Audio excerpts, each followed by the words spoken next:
Have you ever thought about the damage that climate change is causing not only to the environment but to other living organisms as well? Most people are aware that climate change is upon us and is causing various changes in the air temperature in certain places.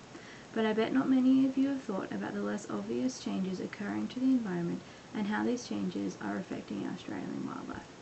Specifically, I am talking about the impacts of climatically driven changes in the local water regimes, specifically in the Murray-Darling Basin, and how this is affecting some populations of freshwater turtles.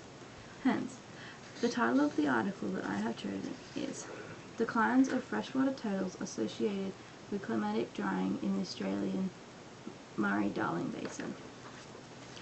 The experiment was based on 2 sampling times a number of years apart, and set out to determine whether significant climate-changing events had an impact on the population size and abundance of 3 freshwater turtle species: the broad-shelled turtle, the eastern snake-necked turtle, and the Murray-Darling turtle.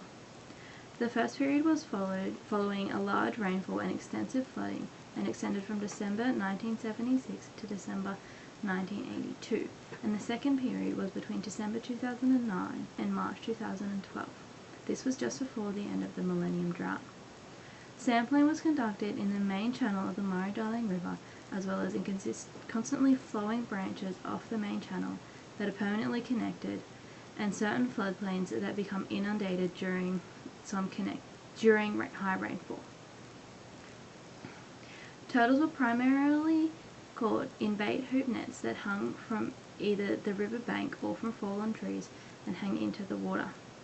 Catch unit per effort, which is the number of turtles caught each hour, proportionality abundance in different habitat types, and population structure were assessed in both time periods.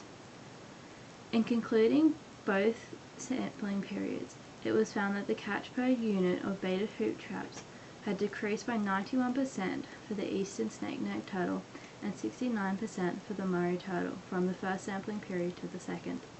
However, there was no significant change in the catch per unit for the broad-shelled turtle. This is shown in the graph. As we can see, the population of the eastern snake-necked turtle has dramatically decreased between the 2 time periods in all areas. That is, here, here, and here.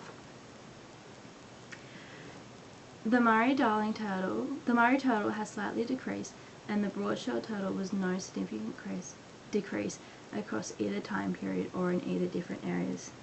Here, here, here.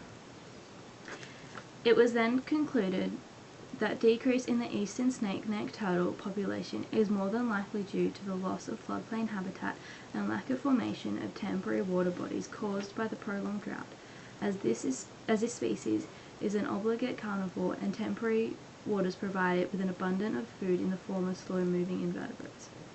It was also concluded that the decrease in Murray turtle was due to both the effects of prolonged drought and nest predation by the red fox. The broad-shelled turtle seems to have maintained population size better than the other 2 species, as it is less susceptible to nest predation and better adapted to finding adequate food sources in permanent waters that remain during extended drought.